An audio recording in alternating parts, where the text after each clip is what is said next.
Hi hello నమస్తే welcome to our channel. Present మనతో పాటు ఉన్నారు ప్రముఖ ఆయుర్వేద నిపుణులు డాక్టర్ వెంకటస్వామి గారు ఉన్నారు. సో గురుగారితో మాట్లాడి ఈ కీళ్ళ నొప్పుల సమస్య అలాగే మోకాళ్ళ నొప్పుల సమస్య గురించి తెలుసుకుందాం. గురుగారు నమస్తే. నమస్తే. ఎలా ఉన్నారు? బాగున్నాను. సో ఈ రోజుల్లో చిన్న వయసులోనే ఒక 40-35 ఏళ్ళకి మోకాళ్ళ నొప్పులు జాయింట్ పెయిన్స్ అంటున్నారు. అవును. సో కారణాలు ఏంటంటారు? ఎందుకు వస్తున్నాయి తక్కువ వయసులో? ఇది మనం తినే ఆహారంలోనే ఇవన్నీ కలుగుతుంటాయి. ఈ వ్యాధులన్నీ వచ్చేటివన్నీ ఆహారం వల్లనే వస్తాయి. ఆహారంలో జాగ్రత్త పడడం అవసరం. దాంట్లో మనం తినే ఆహారంలోనే కొన్ని వస్తువులు పనికొచ్చేటి చెప్తాను. అవి ఎవరికి వాళ్ళే వాడుకోవచ్చు.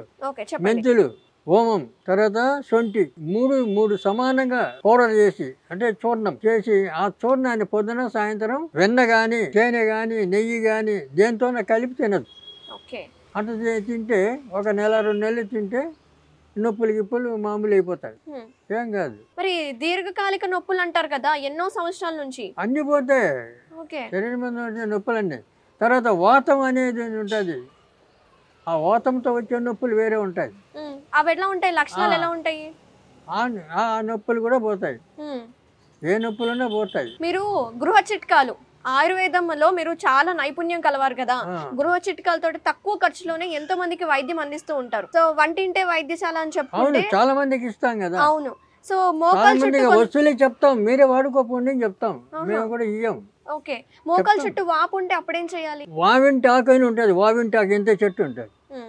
వావింట ఆ ఆకు తెచ్చి కడితే 3 రోజులు కడితే చాలు, వాపు తగ్గిపోతుంది, మామూలు అయిపోతుంది. ఏం పెద్ద పని కాదు. మెత్తగా దంచాలా, కొద్దిగా ఎక్స చేసి రాత్రిపూట కట్టుకోవాలి. 3 రోజులు రాత్రిపూట కట్టుకుంటే అయిపోయింది, తగ్గిపోతుంది. మరి మోకాళ్ళలో గుజ్జు తగ్గిపోతుంది, నడుస్తున్నప్పుడు శబ్దం వస్తుంది అని చెప్తారు కదా, మరి వాళ్ళకి గుజ్జు పెంచాలంటే? ఏజ్డ్ వాళ్ళకి అది చిన్న ఏజ్ వాళ్ళకి గుజ్జు తగ్గిపోతుంది కదా. 60 ఏళ్ళకి తగ్గుతున్నాయి కదా కొంతమందికి. దానికి మళ్ళా ఇప్పుడు మనం తినే ఆహారంలోనే అది లోపలికి గ్రీస్ లాగా ఆ గ్రీస్ పెంచుకోవాలన్నమాట. ఏం తినాలి చెప్పాను కదా ఇందాక. ఇది ఓము అదే తినచ్చు. మోకాళ్ళ నొప్పులకే కదా అది. ఆహారం అంటే ఆ రోజుల్లో ఆహారం చాలా స్వచ్ఛమైన కెమికల్ లేని ఫుడ్ ఉండేది.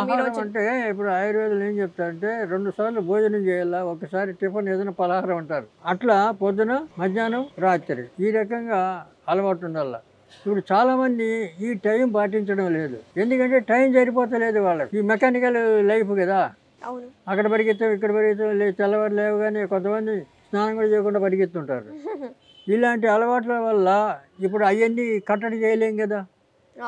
అసలు వాళ్ళే కట్టడికి లొంగలేరు, ఉండలేరు. ఎందుకంటే ఈ పని అటువంటిది, ఈ జీవితం అటువంటిది. అట్లా అయిపోయింది ఇప్పుడు.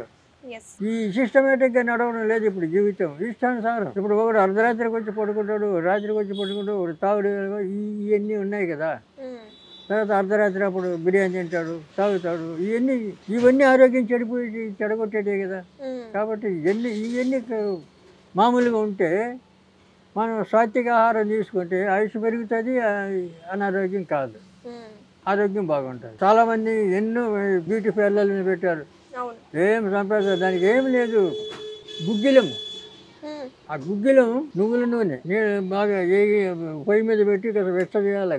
నువ్వుల నూనె దీన్ని పొడి చేయాలి. గుగ్గిలం వేగినప్పుడు దాంట్లో వేసేయాలి, కలపాలి. కలిపి కింద దించి 2 లీటర్లు నీళ్లు పోయాలి దాంట్లో చల్లగా అయిపోతుంది. అప్పుడు దాన్ని పిసకాలి. ఒక గంట సేపు ఇట్లా పిసిగితే ఇట్లా బాగా మన వెన్న పెరిగి నీళ్ళు మజ్జిగలో వెన్న ఎట్లా వస్తుంది అట్లా వచ్చేస్తుంది.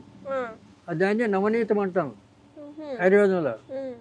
ఆ పేస్ట్ అది రాసుకుంటే ఎలాంటి ముఖానికి అవసరం లేదు. ఇంక వేరే కంపెనీలు తయారు చేసేది, అలోపతి తయారు చేసే కెమికల్ అవన్నీ పెట్టుకుంటే ఇంకా లేనిపోయిన మచ్చలు పడతాయి ముఖం మీద.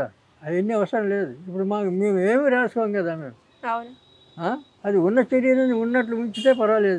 దాన్ని ఆగం పట్టిస్తాం కదా.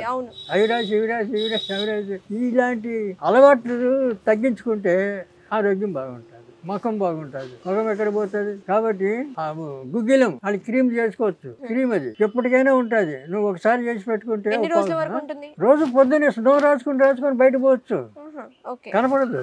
మోకాళ్ళ నొప్పికి నల్లేరు మంచిది, నల్లేరు పచ్చడి చేసుకోవాలంటారు, అది ఎంతవరకు నిజము? దీన్ని నల్లేరు అంటాం మనం.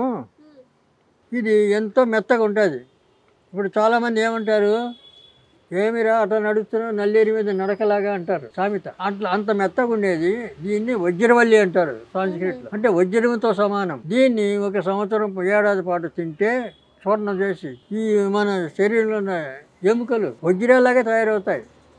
ఎప్పుడైనా కింద పడ్డా మీద పడ్డా యాక్సిడెంట్ అయినా జరగవు, అంత గట్టిగా అవుతాయి. అదొకటి. తర్వాత ఇది ఎవరైనా మందు గింది మాకు పెట్టారంటే అటువంటి వాళ్ళకి తినడు, అజీర్ణ శక్తి పెరిగినట్టు తినడు. రెండవది చూర్ణం తింటే ఈ మోకాలు నొప్పులు, ఈ మోకాలు కిరికిరి అంటారు, శబ్దం వచ్చేది, ఇవన్నీ తగ్గుతాయి. ఇవన్నీ కూడా దీనివల్ల నయం అవుతుంది. శుద్ధి చేయాల, ఏదైనా శుద్ధి కావాలా. ఇప్పుడు ఏమైనా ఇప్పుడు పచ్చడి చేస్తా దీన్ని నూనెలో వేగించాలి. ఇట్లా ముక్కలు చేసి నూనెలో దూరగా వేగించి పచ్చళ్ళు కలుపుకొని తినాలి. చాలా మంచిది, ఆరోగ్యానికి మంచిది. ఇక బీపీ పెరగదు, షుగర్ పెరగదు, అన్నిటికీ పనిచేస్తుంది ఇది. ఇప్పుడు మూలిక ఒకదానికి వాడితే 10 రకాల రోగాలకు నయం చేస్తుంది. కెమికల్ ఒక రోగానికి వాడితే 10 రకాలు పుట్టిస్తుంది. ఇది అర్థం చేసుకోవాలా. అలోపతి ఒక రోగానికి వస్తే సైడ్ ఎఫెక్ట్ వచ్చి 10 రకాలు పుట్టిస్తుంది. ఇది 10 రోగాలు తగ్గిస్తుంది. ఆయుర్వేదంలో ఉన్న స్పెషాలిటీ అది. ధన్యవాదాలు గురూజీ, చాలా బాగా వివరిస్తున్నారు. థ్యాంక్ యూ అండి. నమస్తే.